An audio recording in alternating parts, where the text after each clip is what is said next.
یہ لڑکی، یہ کس قدر گستاخ تھی کہ اسد احمد خان، جس کے سامنے بڑے بڑے لوگ زبان کھولنے سے ڈرتے تھے، اسے ایسے گھٹیا الفاظ سے پکار رہی تھی۔ سہانا تیز قدموں سے آفس کے دروازے کی طرف بڑھی ہی تھی کہ جب اس کے فون پر ایک میسج کی ٹون بجی۔ اس نے تیزی سے موبائل دیکھا۔ اگلی نوکری کی کنفرمیشن کے بجائے ایک لرزا دینے والا پیغام تھا۔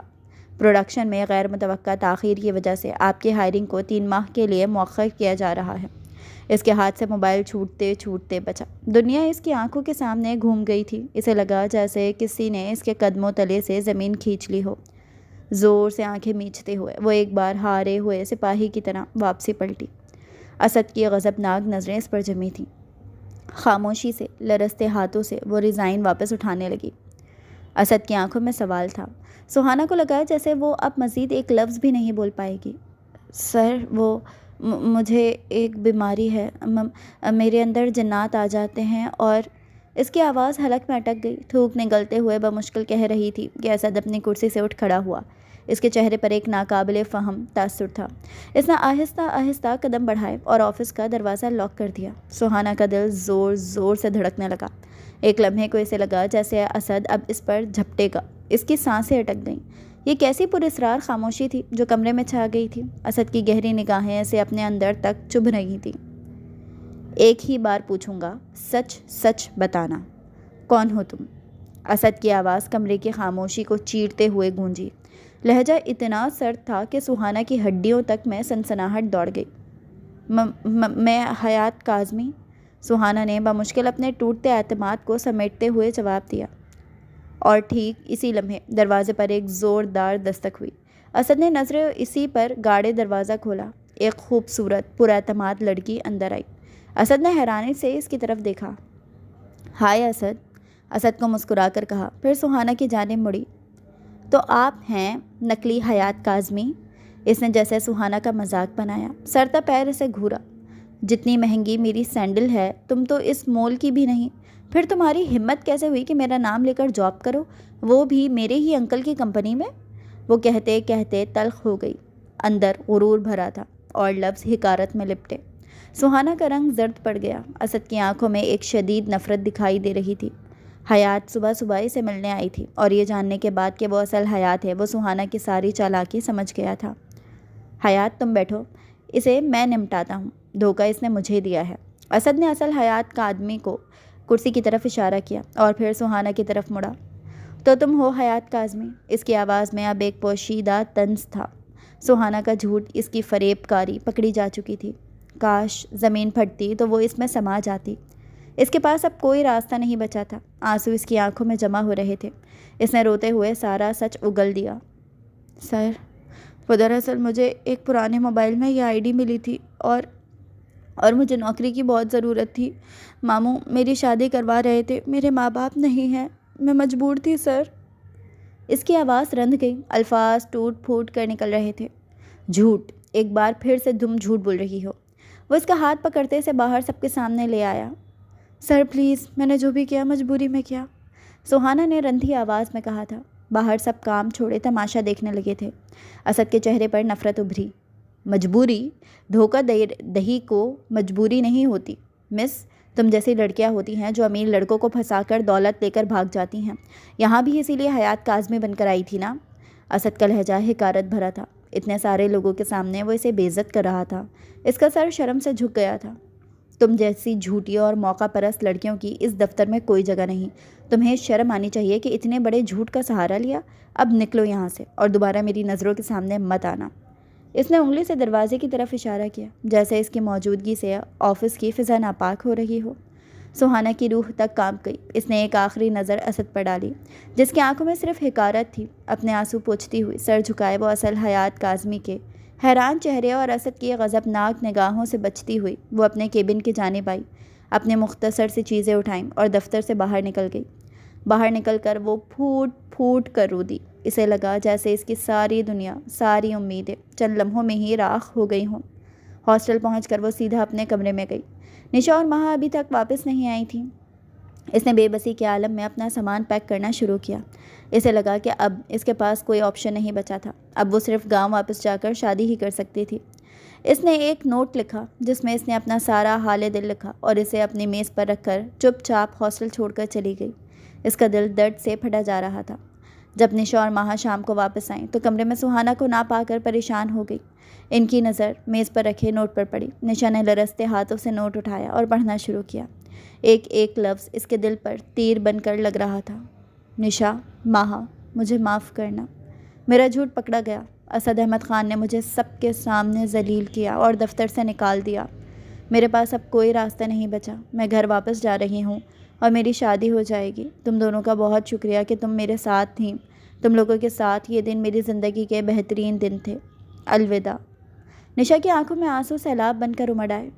یہ کیا ہو گیا؟ ماہا غصے سے مٹھی بھینچ رہی تھی۔ اسد احمد خان، اس سڑیل کی تو میں خبر لوں گی۔ اسے ہمارے سہانا کے ساتھ ایسا کیسے کیا؟ اسے تو میں مزہ چکھاؤں گی۔ اس کی آنکھوں میں انتقام کی چمک تھی۔ نشا نے آنسو پوچھتے ہوئے کہا، پہلے سہانا کو ڈھونڈنا ہوگا۔ میں آج ہی اس کی طرف نکلتی ہوں۔ اسے ایسے اکیلے نہیں چھوڑ سکتے۔ ماہا نے سر ہلاتے ہوئے کہا، تم جاؤ سہانا کے پاس اور اسے سنبھالو۔ یہاں اس ہٹلر کا دماغ ٹھیک کرنے کی ذمہ داری میری ہے۔ اگلے دن صبح ماہا غصے سے بھری ایک طوفان کی مانند اسد احمد خان کے دفتر میں داخل ہوئی۔ اس کی آنکھوں میں غصے کی آگ جل رہی تھی اور وہ کسی بھی صورت ہار ماننے والی نہیں تھی۔ ریسیپشنسٹ نے اسے روکنے کی کوشش کی مگر ماہا نے اس کی ایک نہ سنی اور سیدھا اسد کے آفس کا دروازہ کھول دیا۔ اسد اپنے کرسی پر بیٹھا ایک فائل دیکھ رہا تھا۔ سہانا کے معاملے کے بعد اس کے اندر ایک عجیب سی بے چینی تھی مگر وہ اسے نظر انداز کر رہا تھا۔ دروازہ کھلنے کی آواز پر اس نے سر اٹھایا تو سامنے ایک چھوٹی بالوں والی غصے میں بھری لڑکی کو کھڑا پایا۔ تمہیں کس نے اجازت دی اندر آنے کی؟ باہر جاؤ، اسد نے سخت لہجے میں کہا۔ ماہا ایک قدم بھی پیچھے نہیں ہٹی۔ اس کی آنکھوں میں آنسو نہیں تھے بلکہ حقارت اور غصہ بھرا تھا۔ وہ 2 قدم آگے بڑھی اور اسد کی میز پر دونوں ہاتھ رکھ کر جھک گئی۔ تم اس قابل بھی نہیں ہو کہ تمہیں انسان کہا جائے، اسد احمد خان۔ ماہا کی آواز گرجدار تھی۔ تم نے سہانا کے ساتھ جو کیا وہ شرمناک ہے۔ اسد حیران رہ گیا۔ اسے سمجھ نہیں آیا کہ یہ لڑکی کون ہے اور کون سہانا، اور تم کون ہو؟ فوراً یہاں سے نکلو ورنہ میں سیکیورٹی کو بلاتا ہوں۔ میں اس کی دوست ہوں اور وہ لڑکی جسے تم نے جھوٹا اور موقع پرست کہہ کر دھتکارا ہے، سہانا ابراہیم، وہ دوست ہے میری۔ ماہا نے نفرت سے جتا کر کہا، کیا تمہیں اندازہ بھی ہے کہ وہ کتنی مجبوری میں تھی؟ اگر اسے جاب نہ ملتی تو اس کی ظالم مامی ایک بوڑھے سے آدمی سے اسے بیاہ دیتی۔ اسے ماں باپ کا سایہ نہیں ملا، تمہاری طرح سونے کا چمچ لے کر پیدا نہیں ہوئی وہ۔ ماہا کی باتوں سے اسد کو یکدم کل والا واقعہ یاد آیا۔ اس کے لہجے میں سختی اگلے لمحے ہی اتر آئی، ساتھ ہلکی سی جھنجھلاہٹ بھی تھی۔ اس کی ذاتی مجبوریوں سے مجھے کوئی سروکار نہیں ہے۔ اس نے دھوکہ دیا، جھوٹ بولا اور میرے آفس میں فراڈ سے نوکری حاصل کرنے کی کوشش کی۔ تم اس کی دوست بھی ویسی ہی بدتمیز ہو۔ تم اب 1 منٹ بھی یہاں نہیں ٹھہرو گی۔ اسد نے انٹرکام اٹھانا چاہا۔ ماہا نے اس کے ہاتھ پر جھپٹ کر انٹرکام اٹھانے سے روک دیا۔ سنو، تمہاری ہی کمپنی وہ لڑکی صاف کام کرنے آئی تھی اور ایمانداری سے کام کر کے گئی تھی، اور کام کے دوران اس نے تمہارے ایک انتہائی اہم پروجیکٹ کو بچایا ہے۔ یہ بات تم بھی اچھی طرح جانتے ہو۔ ہر روز تمہاری ڈانٹ سنی۔ نام نے علاوہ اس نے کوئی جھوٹ نہیں بولا، مگر تم نے کل اسے ذلیل کیا کیونکہ تم جیسے امیر زادے ہوتے ہی ایسے اکھڑ اور بدمزاج ہیں۔ تمہاری نظر میں کسی کی مجبوری کی کوئی ویلیو نہیں۔ تم سب ہوتے ہی بے حس ہو۔ ماہا نے انٹرکام میز پر پٹخا۔ اسد نے آنکھیں میچ کر بہت کچھ ضبط کیا۔ اسے سہانا کی ذہانت بھی یاد آئی، وہ پوائنٹس جو اس نے میٹنگ میں بتائے تھے اور جن کی وجہ سے انہیں پروجیکٹ ملا تھا، مگر ساتھ ہی اسے سہانا کی وہ بدتمیزی اور اس کا جھوٹ بھی یاد آیا۔ دیکھو لڑکی، مجھے جھوٹ سے سخت نفرت ہے اور یہاں سارا مسئلہ ہی جھوٹ کا ہے اور میں اس بات پر سمجھوتا نہیں کر سکتا۔ تمہاری دوست نے جو کیا اس کی یہی سزا تھی۔ اسد نے اپنی کرسی سے کھڑے ہوتے ہوئے کہا۔ اس کا قد اور رعب ماہا پر حاوی ہونے لگا۔ ماہا نے اس کی نفرت بھانپ لی۔ وہ ایک لمحے کو خاموش ہوئی، پھر اس نے اپنی جیب سے سہانا کا نوٹ نکالا اور اس کی میز پر پٹخ دیا۔ وہ ہاری ہوئی، مجبور اور ٹوٹا ہوا دل لے کر اپنے ننھیال گئی ہے، جا کر اپنی شادی کو قبول کرنے۔ تم ہی جیت گئے۔ تم ایک انسان کو ہرا کر بہت خوش ہو لو، اور یہ اس کا آخری پیغام ہے جو اس نے ہم دونوں کے لیے لکھا تھا۔ اسے پڑھنا، بے حس انسان۔ یہ کہہ کر ماہا غصے اور بے بسی کے عالم میں پیچھے مڑی اور تیز قدموں سے آفس سے باہر نکل گئی۔ اسد وہیں کھڑا رہا۔ اسے نوٹ کی طرف دیکھنے کی ہمت بھی نہیں ہو رہی تھی۔ حیات کاظمی نام کی جعلی اسسٹنٹ کا معاملہ ختم ہو چکا تھا، مگر اس کے اندر ایک عجیب سا احساس رہ گیا تھا۔ کچھ دیر بعد تجسس اور کچھ پچھتاوے کے زیر اثر اس نے جھک کر وہ نوٹ اٹھایا۔ اس پر سہانا کے آنسوؤں کے دھبے تھے۔ اسد احمد خان نے سہانا کا لکھا آخری پیغام پڑھنا شروع کر دیا۔ نشا، ماہا مجھے معاف کرنا، میرا جھوٹ پکڑا گیا۔ اسد احمد خان نے مجھے سب کے سامنے ذلیل کیا اور دفتر سے نکال دیا۔ میرے پاس اب کوئی راستہ نہیں بچا۔ میں واپس گھر جا رہی ہوں اور میری شادی ہو جائے گی۔ تم دونوں کا بہت شکریہ کہ تم میرے ساتھ تھیں۔ تم لوگوں کے ساتھ یہ دن میری زندگی کے بہترین دن تھے۔ الوداع۔ اسد نے نوٹ کو ہاتھ میں تھاما۔ اس کی آنکھوں میں جو غصہ تھا وہ اب ہلکی سی پریشانی میں بدل چکا تھا۔ وہ بار بار اپنے آپ سے پوچھ رہا تھا، کیا واقعی یہ سب میری وجہ سے ہوا؟ کیا میں نے اس کی مجبوری نہیں دیکھی؟ کیا میں واقعی بے حس ہوں؟ اسے سوہانہ کی روحان سی شکل اور کانپتی ہوئی آواز یاد آئی، اور اسے یاد آیا اس کا وہ جملہ جو اس نے استعفیٰ واپس لیتے وقت کہا تھا، سر وہ مجھے بیماری ہے، میرے اندر جنات آ جاتے ہیں۔ اور اسد نے غصے سے مٹھی بھینچ لی اور نوٹ میز پر پھینک دیا۔ بکواس، مجھے کیا، وہ جھوٹی تھی، اسے سزا ملی۔ مگر اس کا دل اس دلیل کو قبول نہیں کر رہا تھا۔ اسے پہلی بار احساس ہوا کہ سوہانہ کی زندگی اس کی صرف ایک غلطی کے فیصلے پر ٹکی ہوئی تھی، ایک غلطی جو اس نے نوکری بچانے کے لیے کی تھی۔ اسد نے تیزی سے انٹرکام اٹھایا اور ریسیپشنسٹ کو بلایا۔ مس وردہ کو کہو کہ وہ اس لڑکی کی ساری تفصیلات، اس کا پرانا فون نمبر اور وہ ایڈریس جو اس نے جاب فارم پر دیا تھا، فوراً لے کر آئے، مجھے ابھی چاہیے۔ اب اسد کو پتہ چل چکا تھا کہ اگر وہ اس کا ایڈریس ڈھونڈ لیتا ہے تو وہ اس کے گاؤں پہنچ کر اس کو بچا سکتا ہے یا نہیں، اس کی مجبوری میں کچھ کر سکتا ہے یا نہیں۔ ایک کھڑوس اور ہٹلر باس کے اندر پہلی بار کسی کی مجبوری کا احساس بیدار ہوا تھا۔ سوہانہ اپنے ماموں کے خاموش گھر میں واپس آ چکی تھی۔ ایک دن بھی پورا نہیں گزرا تھا مگر اسے لگ رہا تھا جیسے وہ کئی سالوں سے یہیں قید ہے۔ ماموں اور مامی کے چہروں پر ایک فاتحانہ مسکراہٹ تھی، جیسے ان کا مقصد پورا ہو گیا ہو۔ شکر ہے، کم از کم اب تمہیں عقل آ گئی ہے، مامی نے سوہانہ کو پانی کا گلاس تھماتے ہوئے طنزیہ لہجے میں کہا۔ ساری عمر شہروں میں مارے پھرنے سے بہتر ہے آرام سے شادی کرو اور گھر کو سنبھالو۔ سوہانہ خاموشی سے پانی پینے لگی۔ اس کی آنکھوں کی چمک ختم ہو چکی تھی۔ شہر میں جو تھوڑی سی آزادی، جو خواب اس نے دیکھے تھے، وہ سب اسد احمد خان کی ایک جھڑکی سے ٹوٹ گئے تھے۔ اب اس کے پاس واپسی کا کوئی راستہ نہیں تھا۔ تو اب تم تیار ہو شادی کے لیے؟ اگلے صبح مامی نے اس کی شادی کا موضوع دوبارہ چھیڑ دیا۔ سوہانہ کا ناشتہ حرام ہو گیا۔ ہاں بتاؤ بیٹا، اب تم شادی کر لو گی نا؟ یہ پوچھنے والے ماموں تھے۔ سوہانہ کو پہلی بار سگے رشتوں سے نفرت سی ہوئی، مگر اس نے دکھ کو کہیں اندر اتار کر ضبط سے جواب دیا، جی میں تیار ہوں ماموں، اب آپ میری شادی کروا دیں۔ ماموں نے اطمینان سے سر ہلایا۔ بہت خوب، میں کل ہی رشتے والوں کو حامی بھر دیتا ہوں، وہ تو خود بے چین ہے تمہیں اپنی بہو بنانے کے لیے۔ سوہانہ کو معلوم تھا کہ اس کے ہونے والے شوہر کا تعلق ایک بہت ہی قدامت پسند گھرانے سے ہے اور وہ اس سے عمر میں بھی کافی بڑے ہیں، مگر اب کوئی فرق نہیں پڑتا تھا۔ وہ تھک چکی تھی اور اسے محسوس ہوا کہ اب وہ لڑنے کی ہمت نہیں رکھتی۔ رات گئے نشا اور مہا ایک پرانی بس میں سفر کر کے سوہانہ کے گاؤں پہنچی تھی۔